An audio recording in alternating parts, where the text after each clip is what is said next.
Good morning.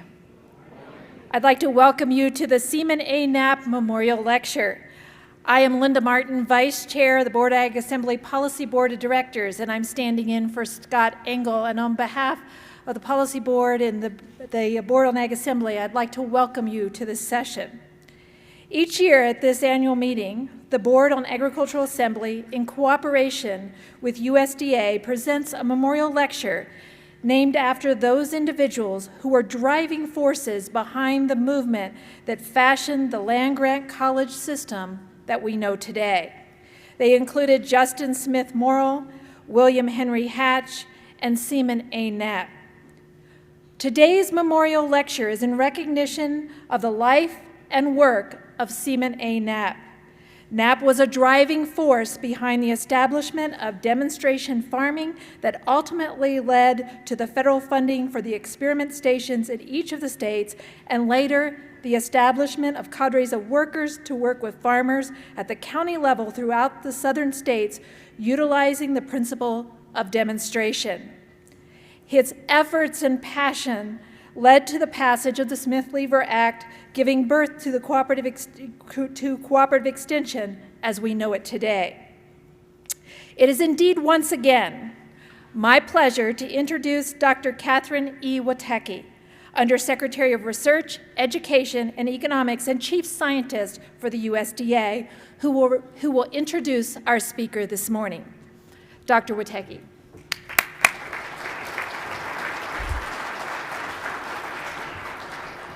Thank you very much, Dr. Martin, and good morning, everyone, and welcome to the Seaman A. Knapp Memorial Lecture of 2012.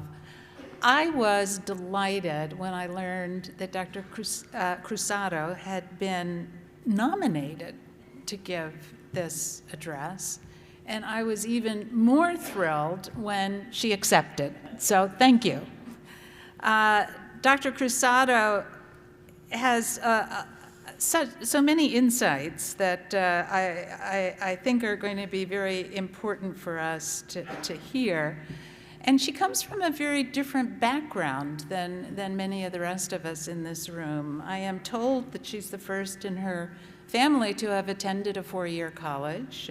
She decided to study literature, not science, comparative literature, and then to pursue a graduate degrees in Spanish literature. The beginning of her career, she rose up through the ranks at the University of Puerto Rico, and in 2003 became the Dean of Arts and Sciences at New Mexico State University.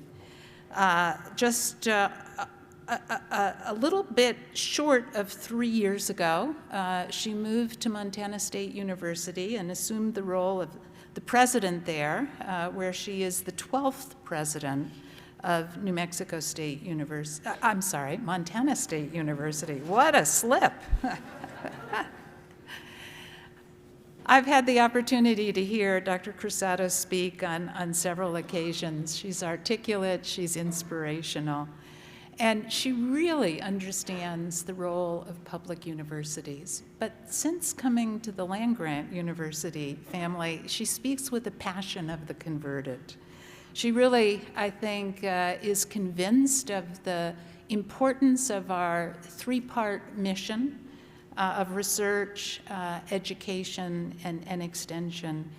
And also, she maintains a focus on the student and on the extension program participant as being an enormously important focus to us to maintain at all times. She, in many ways, then, as a convert to the Landgrant University system, is our best representative and spokesperson. She's also very familiar with the demographic transition that we're undergoing. From her roots in Puerto Rico to the time that she spent at New Mexico State University and now at Montana State University, that changing demographic in the U.S. population has been something that she has lived.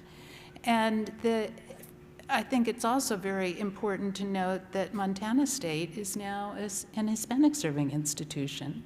So she's living that in her role as president there. So please welcome with me, Dr. Waded Cruzado, who will deliver the Seaman A. Knapp Memorial Lecture for 2012. Welcome, Dr. Cruzado.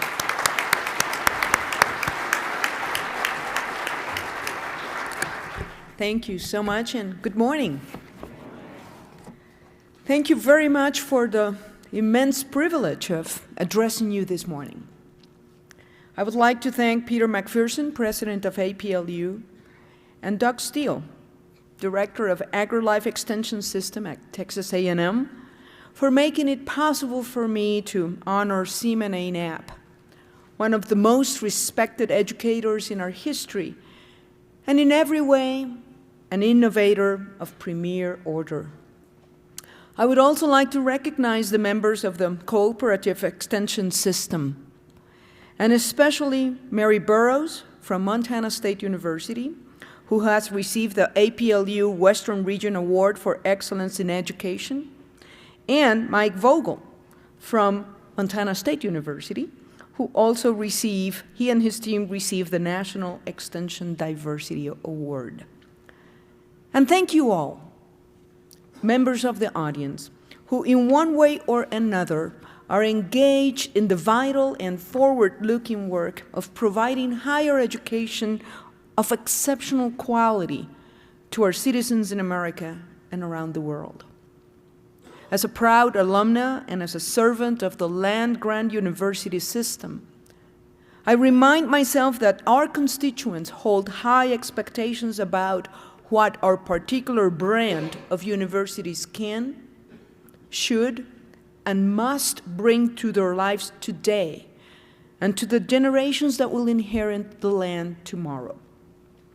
Please allow me to start with some relevant biographical notes as a point of departure, proceed with a chronological review of the impact of Seaman Knapp's legacy, and present some questions for the future of his paramount contribution, the Cooperative Extension System. Well, if you detect an accent, it's the mic.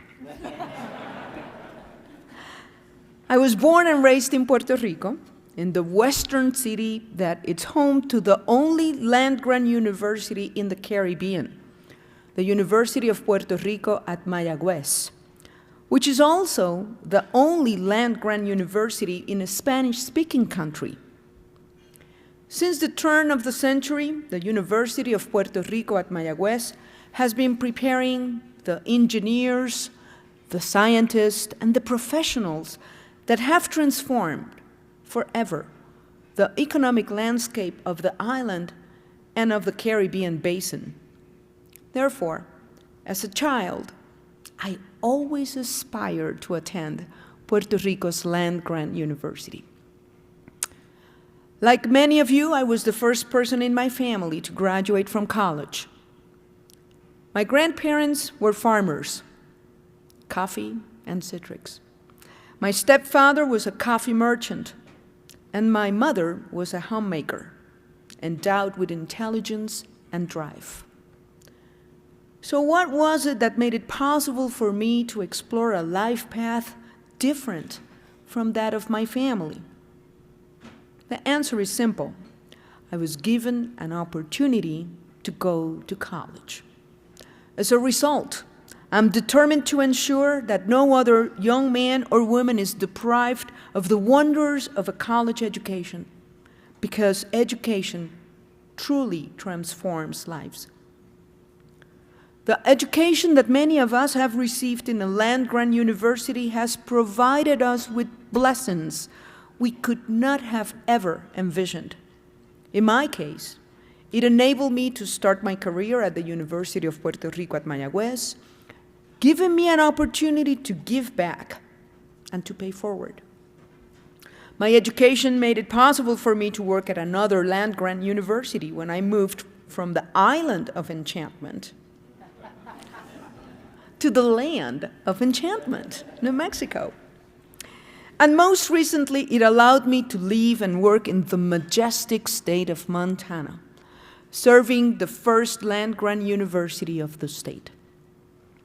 Thanks to congressional legislation passed in 1994 and to the advocacy of the APLU committee that was chaired by then President of Montana State University, Michael Malone, the third Land Grant Act benefited our tribal colleges. In fact, Montana has 8 land grant campuses, the largest number of any state. To give you a sense of perspective, my native Puerto Rico has a total area of 3,500 square miles. By my hurried calculations, it could fit into the state of Montana about 42 times. Keep in mind, however, there are 4 million people living in Puerto Rico and less than 1 million in the Big Sky state. So, I have known the densely and the sparsely populated, the tropics and the desert, some climate extremes in different latitudes, and then the invigorating weather of Montana. Last May, I was invited to serve as the keynote speaker at an 8th grade graduation ceremony in a rural community outside of Bozeman. The occasion required a combination of 3 rural schools to reach the celebratory quorum for the happy graduates, all 11 of them. At the end of the ceremony, while enjoying cake and ice cream with the members of the class of 2012 and their families, a 2nd grader approached me. There he was, with his wild blonde hair, wearing long pants that were already too short for him. When the time came for me to bid farewell, this farm boy, still enjoying his cup of ice cream, looked up with the brightest blue eyes you have ever seen and said to me, "I hope you have a wonderful life." I think we can say that thanks to our land grant education, we have had an extraordinary life. Providing a good life for all Americans was on President Lincoln's mind when he signed the Morrill Act. With that signature, President Lincoln changed the lives of millions of individuals on the American continent, beyond its shores, for centuries to come. Today, a century and a half later, the promise of access to higher education for the sons and daughters of the working families of America keeps us strong. It was the stroke of Lincoln's pen that brought us here today. I believe it is very fitting for us to meet in the Mile High City. I hope the altitude will inspire us to elevate our thoughts and provide a clear perspective as we celebrate the 150th anniversary of the 1862 Morrill Act, 125 years of the 1887 Hatch Act, and next year, the 100th anniversary of the 1914 Smith-Lever Act that gave us the great treasure that we call extension. While traveling from my home in Bozeman, along the spectacular Rocky Mountain front, the backbone of our nation, I could see from the window of my plane a silver ribbon below, the beautiful Yellowstone River. Calmly winding its way from its headwater in the monumental national park that bears its name, it runs to the east and joins with the Missouri River, becoming an important water source for some of our country's most productive agricultural land. I remembered how nearly 18 months ago, that scenery of spectacular beauty looked very different when it experienced historic flooding. People were hurting. The enormity of the devastation was almost impossible to comprehend. Immediately, there were many heroes striving to mitigate the impact of the disaster. Among them were extension agents who quickly took to the airwaves to explain how Montanans could save livestock from the floods, salvage property, and rebuild their lives. A year later, extension agents in nearby counties were again providing much-needed resources and objective information to residents whose land had been plagued by severe drought and resulting wildfires. There were extensive losses in crops and livestock for farmers and ranchers in Montana. Families watched stoically as years of hard work and effort were reduced to a dark, smoldering pile of ash. At Montana State University, we asked ourselves, how could we help those students whose families have experienced such tremendous loss? How could we communicate with them rapidly and efficiently?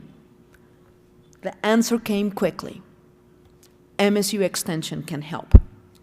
Our agents knew the impacted families. They knew them by name. So, when they arrived at students' homes offering a one-year tuition remission from Montana State University, people recognized the helping hand and the smiling face. So, how did this all start? How was it that this nation, rich in natural resources and vast in land, came to design a system that reached to each corner of its territory with access to education and service? The name of the man whose work inspired the distinctive trait of land-grant universities and whose hands-on outreach is now replicated around the globe is Seaman A. Knapp. During his life, Seaman Knapp was recognized for innovations that changed the course of American history. His story is well known, especially to many in this room, yet it deserves to be told one more time. Seaman Asahel Knapp was born in northern New York in 1833. He grew up working on the family farm and attended a one-room school where his school's master lit the fire of knowledge and curiosity in his mind and in his heart. According to one of his biographers, young Seaman discovered, quote, the existence of the world of books and the unseen horizons of the imagination. College was, of course, the next logical step, but Seaman's father and his brother, Alonzo, opposed his plans. "It is too expensive," said his father, tuition equal to a year's worth of the family's income. Besides, added Alonzo, it would mean, quote, the spoiling of a fine cabinet maker to make a poor scholar. But Seaman's mother, always mothers, understood his passion for learning. Secretly, she encouraged her son to pursue his dream, and his sister Mary ultimately sacrificed the contents of her hope chest so that her brother could go to college. Seaman Knapp graduated from Union College and married Mary Hotchkiss. Life became complicated very quickly, and one adversity followed another.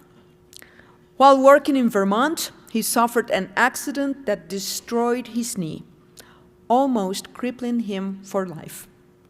The young couple moved to Iowa and invested all their savings in acquiring the finest herd of merino sheep that money could buy, only to have the entire flock die in the first winter storm.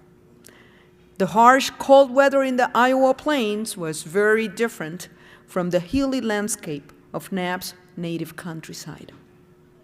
Quote, destitute, crippled, with wife and 2 children, his daughter wrote. These details of his life are given to show his indomitable will and energy when most men so afflicted would have given up. But better days were in store for Seaman Knapp. He was appointed to head the Department of Agriculture at Iowa State Agricultural College, where he later served as the second president of the institution. It was while he was there that some friends encouraged him to cultivate a tract of land in Louisiana. His life was about to be transformed. Meantime, America was being transformed in its own painful way. The Civil War, which had threatened to unravel the nation's very fabric, culminated in a renewed social pact. No longer half slave and half free, as a nation we finally understood that a house divided against itself would not prevail. In the midst of this conflict, the people's representatives were hard at work. In fact, in the year of 1862, the U.S. Congress produced several pieces of legislation that would have an enormous impact on the country. The Federal Department of Agriculture was established on that year. In the same months of May that saw the passage of the Homestead Act, Congress approved the Pacific Railroad Act on July 1st, 1862, just one day before lawmakers approved the Morrill Act. The Homestead Act and the Railroad Act would provide us with geographical and horizontal mobility, while the Landgrant Act gave us the vertical and social mobility that strengthened American democracy in an everlasting manner. What a wonderful lesson for all of us. Rather than being constrained by the difficult circumstances of their time, those elected officials chose to envision a better and brighter future for the sons and daughters of the working families of America. Back in the South, a decade after the conclusion of the Civil War, Seaman Knapp was becoming impatient. It appeared, he said, the U.S. Department of Agriculture was not living up to its expectations.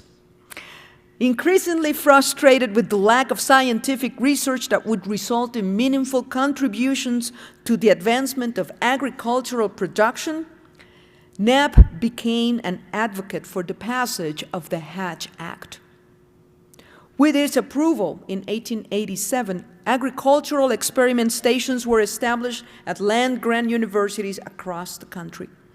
The U.S. became the first nation in the world to establish such a cohesive system in which learning and research nourished each other. After his lifelong friend, Secretary of Agriculture James Wilson, retained Knapp's services, he became interested in the development of the rice industry and traveled the world to research his topic. He visited Japan, China, the Philippines, India, Mexico, and the island of Puerto Rico. The island had become part of the United States in December of 1998, at the end of the Spanish-American War.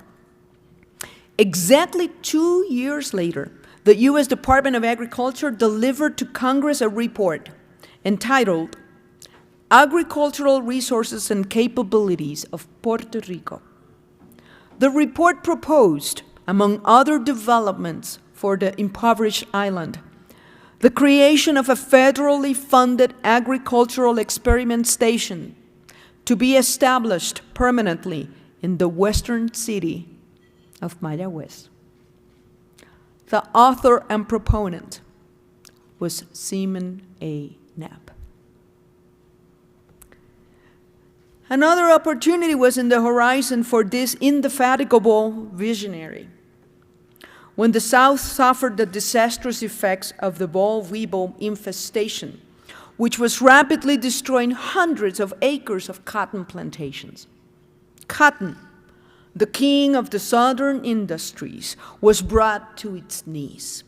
the economy of the region, still recovering from the devastation of the Civil War, was on the verge of total collapse. Historical accounts tell us that Seaman Knapp rescued the cotton industry from the boll weevil. When we take a closer look at his role, an interesting fact comes to the surface. Through research, the U.S. Department of Agriculture had already developed a plan to control the pest by accelerating the point of maturity of the cotton plant. The department had disseminated the results through reports and pamphlets, but growers were skeptical. Farmers then, and many farmers now, did not believe in book farming. So Seaman Knapp was appointed as special agent for the promotion of agriculture in the South, with the specific charge to take the plant directly to cotton growers. Let me insist on this point now. It was clear that a solution to the pest problem had been identified, but implementation of the proposed plan necessitated something more than just science. In order to create the desired change, the plan needed a person who would earn the good faith of growers and businessmen alike. It needed someone who could provide objective and relevant information, who could show farmers how to replicate the proposed solution, and in the process, build a trusting relationship for the future. The plan was languishing because it needed an intermediary who would bridge geographical and cultural differences. It was then that the figure of the extension agent was born. The farmer, said Knapp, must solve this problem on his own farm and with his own hands. Knapp developed his famous demonstration work on a farm in Texas. And soon afterwards, on November 12, 1906, today is November 11, W.C. Stallings became the first farmer agent. By 1912, 100 years ago, farm agents were traveling many miles, demonstrating better production methods. By 1914, there were at least one agent in almost every county in the nation. The year of 1906 is also important because Seaman Knapp visited Tuskegee Institute under its founder and first president, Booker T. Washington. There he met with George Washington Carver, an emancipated slave who became a scientist, educator, and innovator extraordinaire. Sharing the same passion for demonstration work as Seaman Knapp, Carver had developed a hands-on program employing a mule-drawn wagon. The Jessup wagon, as it would come to be known, was the first moving classroom of its kind, a marvelous roving laboratory that exposed rural communities to the latest in farm machinery and equipment. According to his great-grandson, Roger Knapp, this development was instrumental in preparing, quote, a system of black agents that would help the black farmers. By 1914, there were over 100 black agents covering 11 states. Who would have thought that in such an unforeseen manner, the demonstration work would become a bridge for interracial collaboration?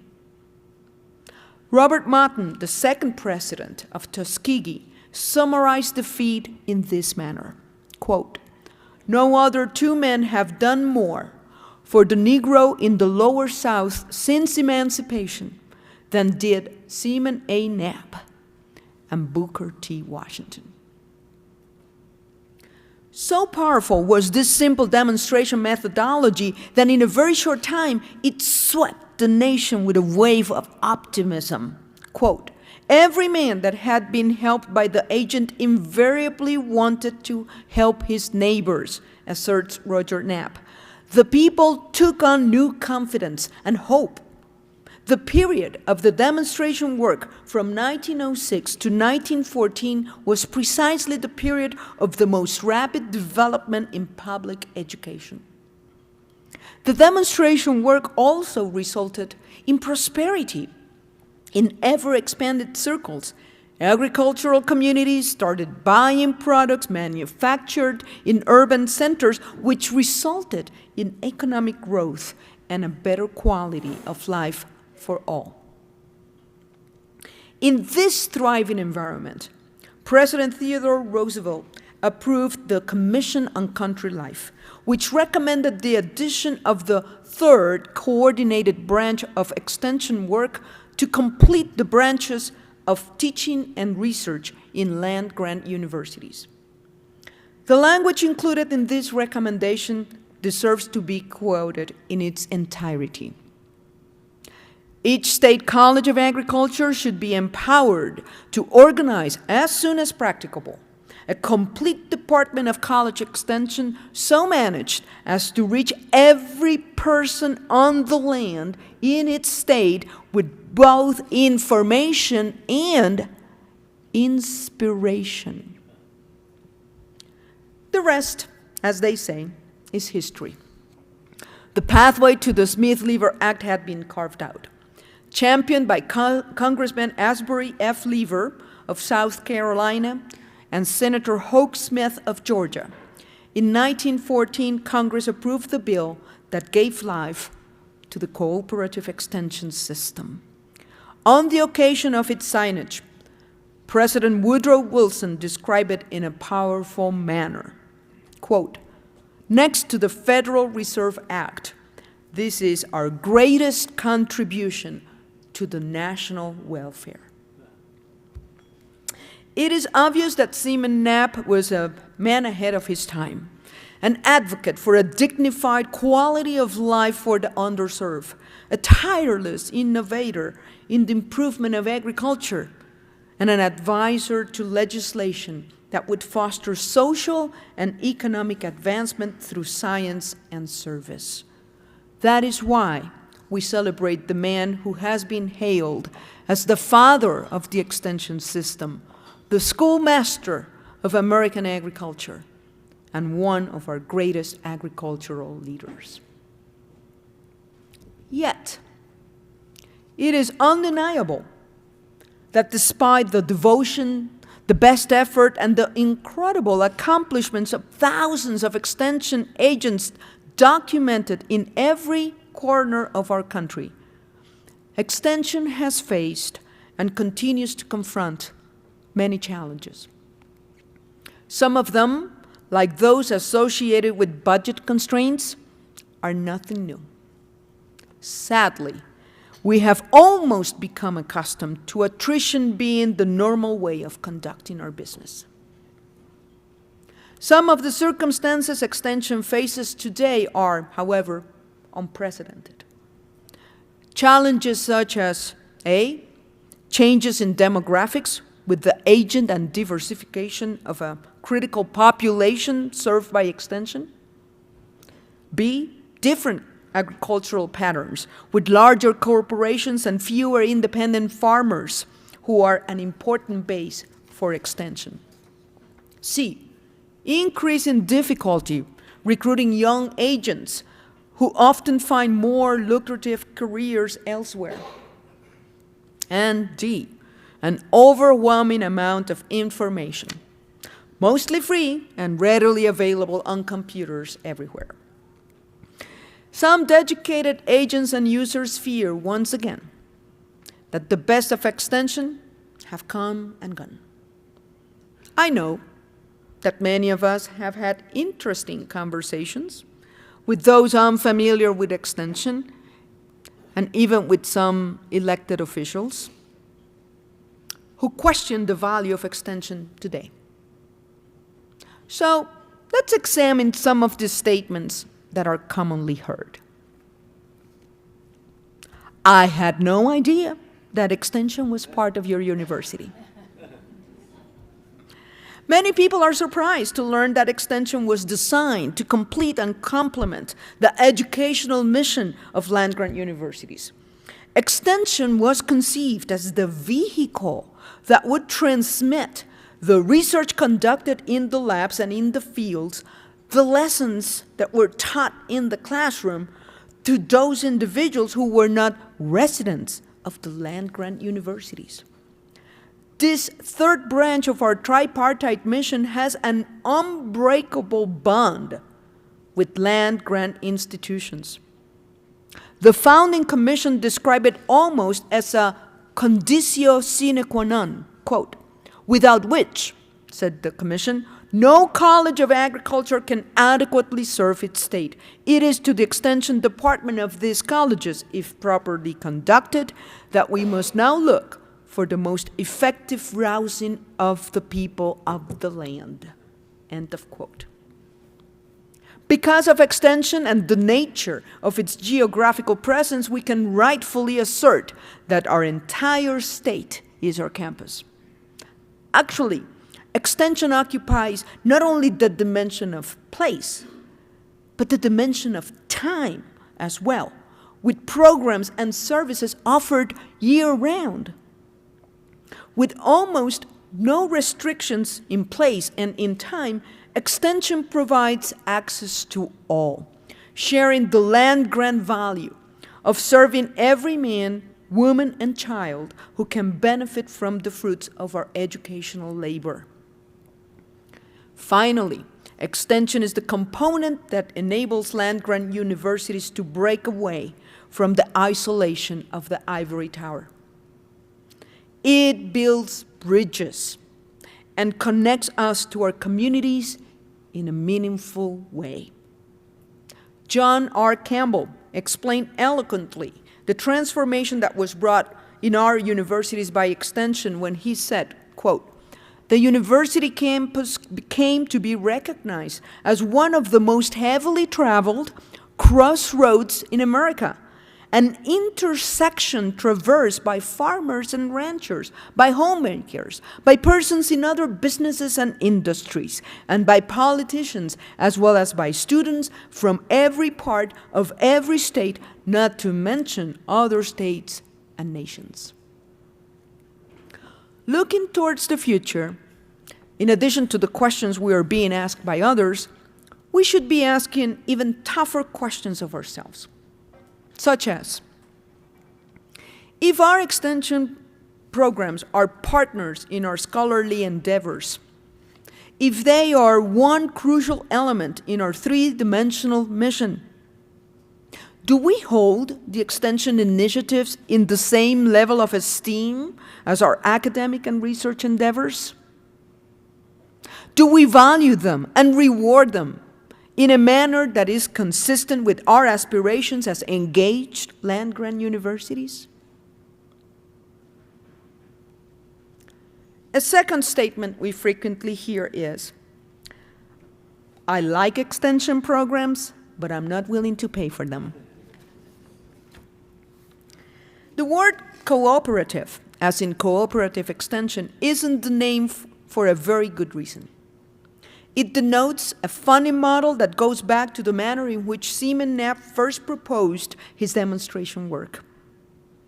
In order to make things happen, the passionate and impatient Knapp accessed funds from private and public sources at different levels, including General Education Board monies provided by John D. Rockefeller to expand educational opportunities in the South. The Smith-Lever Act preserved this mechanism for different sources of funding, adding matching requirements.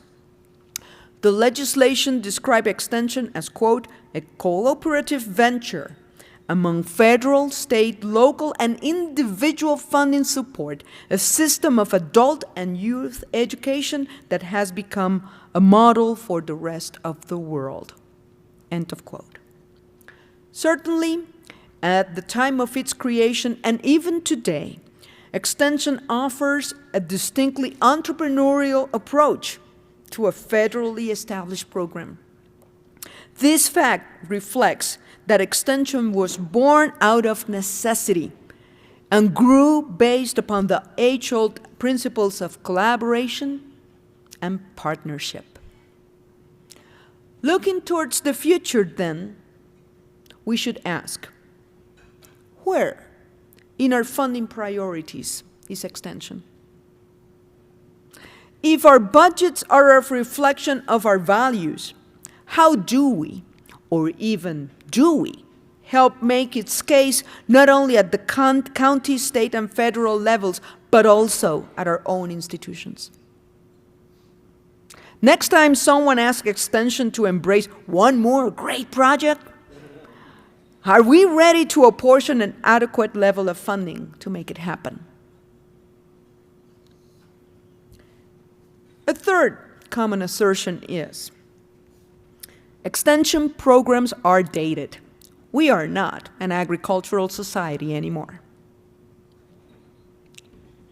100 years ago, when Extension was founded, 1/3 of our nation's population was involved in agriculture. Today, about 1% of our population feeds our entire nation. This is a very important 1%. This 1% includes hundreds of thousands of individuals who today use and need the products, programs, and services provided by Extension throughout its history. American families in this segment of the population still find immense value in 4-H, in the responsiveness of Extension's local advisory boards, in the empowerment that results from our community development efforts, and in our agricultural and natural resources programs. The farmer boy I met at this summer's graduation belongs to this group.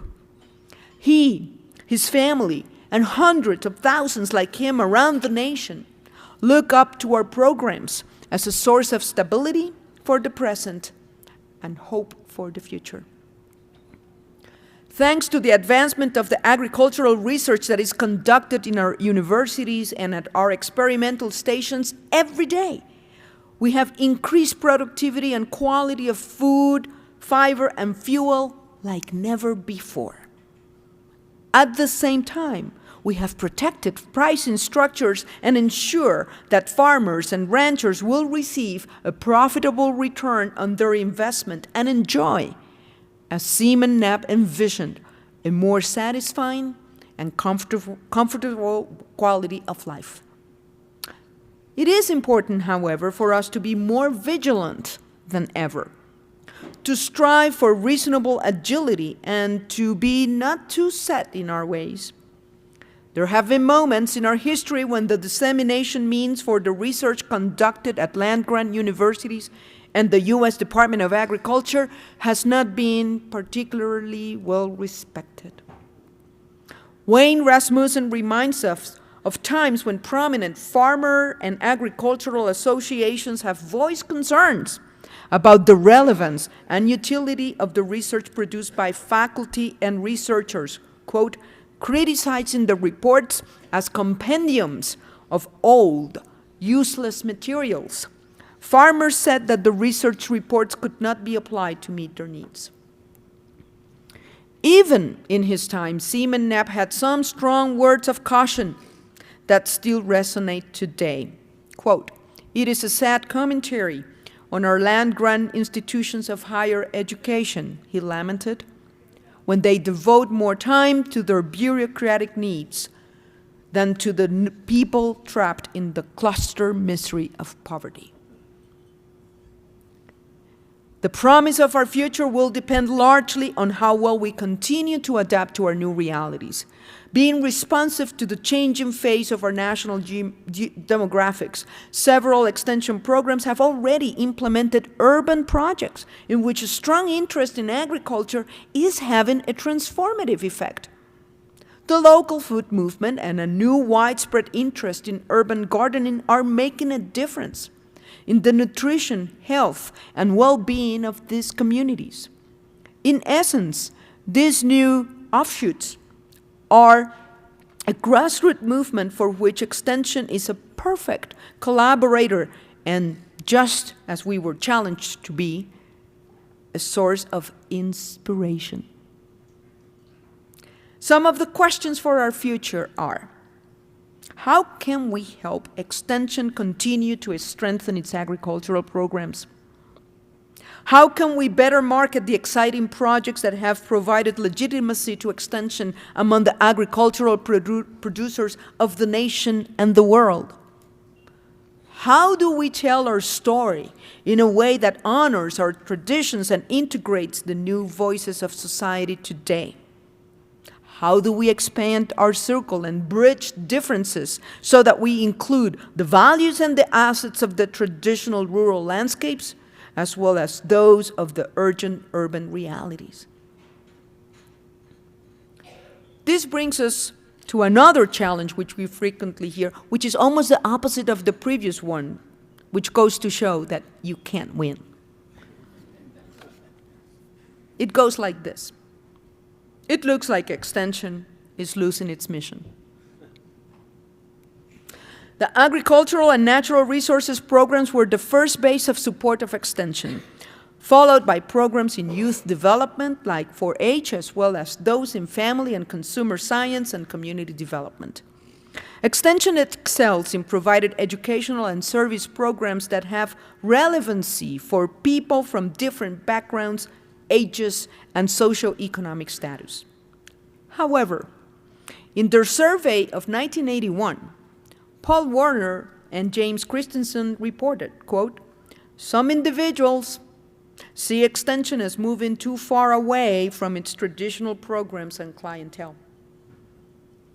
At some times, and in some places, some more socially or service-oriented programs have been considered as deviation from Extension's intended mission. Classifications, thick as walls, have been erected to separate the traditionalist or ruralist, those who advocate for the original agricultural programs, and the expansionist or urbanites, those who provide service in community development programs. This exercise, my friends, provides little more than a divisionary nomenclature and a false distinction between education and service. Again, citing Warner and Christensen, Extension is in the business of communicating ideas, practices, and technologies to whomever is interested in using them. Yet, in more than one meeting, some of us have devoted precious time and resources determining whether a program is agricultural enough or diversified enough. It seems to me the crux of the matter ultimately boils down to this: did CIEM-NAP propose research-based agricultural programs as the foundation for an enhanced quality of life only for those in the countryside? Or was he advocating for a better quality of life for a larger number of people? In essence, then, is agriculture to be perceived as a means or as an end?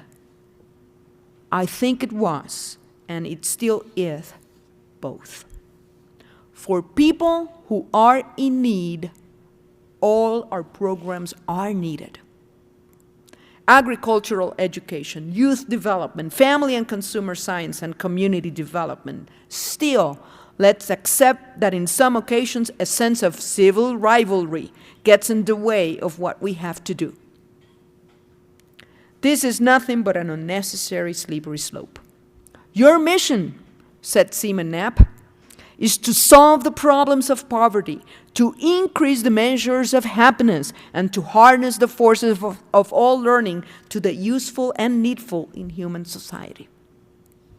We recently witnessed a timely example of Extension's ability to address immediate human needs with the rapid response that was deployed in helping citizens stricken by Hurricane Sandy with education and outreach, particularly in the area of food safety.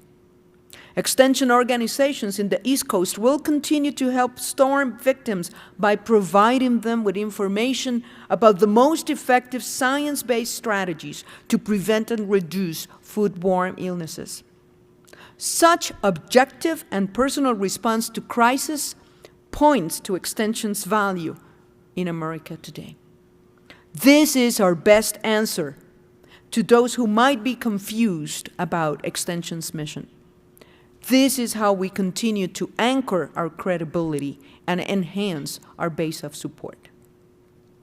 The questions for our future should be less about the nature of our programs and more about the impact of our projects on the people we serve. Are our programs relevant? Do our programs make a difference? Are we communicating in the best possible ways the latest results, agricultural, financial, developmental, to our users? Is this information changing behavior and results? Is it improving lives? A final statement that I know we all hear frequently is, why do we need extension anyway? This question comes with a particular sting because it goes to the core of our souls and the labor of our days. It questions our existence and our very reason for being. It is certainly the definitive question. We need extension today because it is a well-rounded program that at the national level provides consistency as well as the pooling of resources and expertise while preserving a local sense of identity and responsiveness. We need extension today because it is among the most effective mechanisms for individual and social empowerment. Extension was among the first programs to encourage the direct participation of its users in the process of planning, implementation, and assessment of its programs. Extension is about service and outreach, but it is truly about engagement. Extension, explains Rasmussen, went even further when it moved from the simple transfer of knowledge to the idea of helping people identify their problems and find the tools with which to solve them. This approach remains a capstone of the Landgrant concept. The vectors of extension do not point just in one direction. Extension provides a two-way street, promoting an exchange that strengthens the skills and the self-confidence of the user as much as the talents, expertise, and knowledge of its providers. We need extension today, more than ever, because our society is growing not only in size, but also in the nature and complexity of its problems.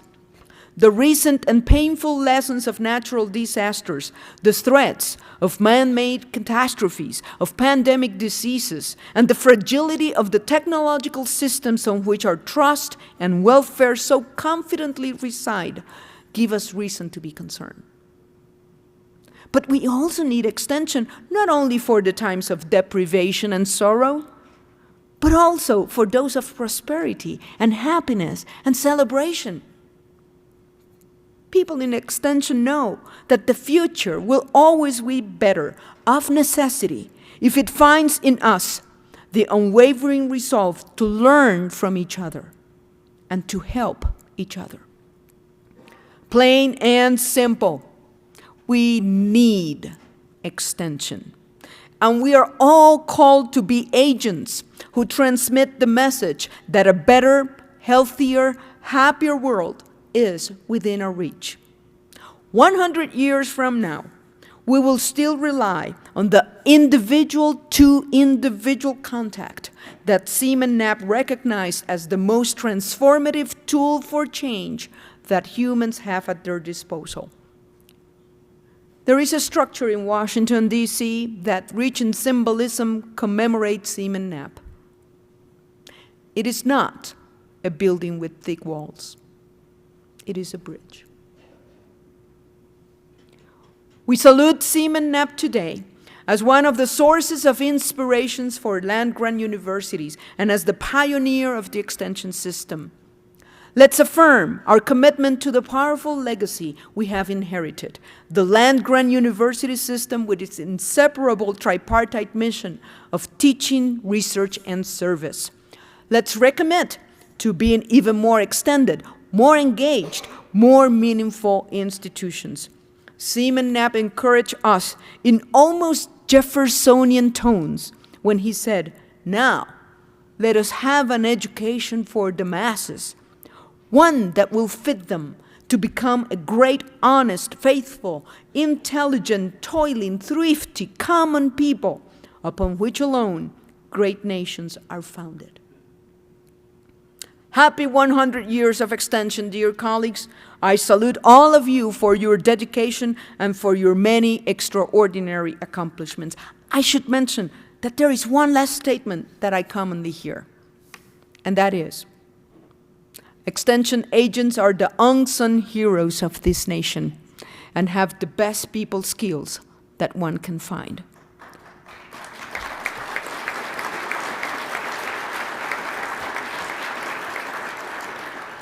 That's why I feel so certain that we can exult in celebration for today and for the future. Here's to Seaman Knapp and the next century of extension. Actually, what I'm saying is, I hope you have a wonderful life. Thank you.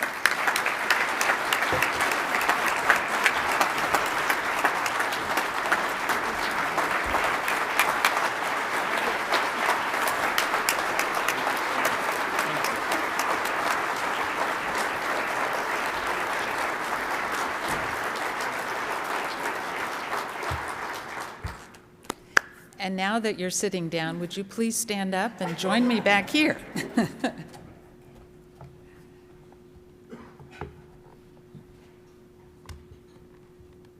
I can't get it open. I am to present you with the Seaman Knapp medallion. Thank you.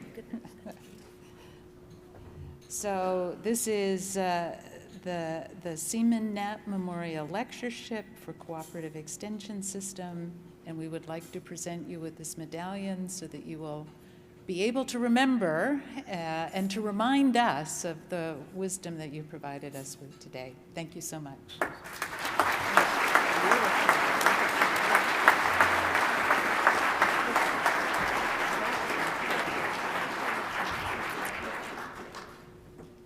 And as we conclude this session, I think it's easy to see why Dr. Cruzado was selected to deliver the Seaman A. Knapp Memorial Lecture. Your message was truly a source of inspiration for all of us.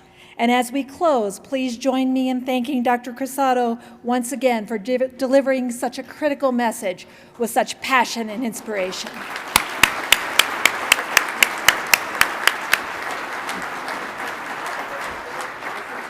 That concludes this session.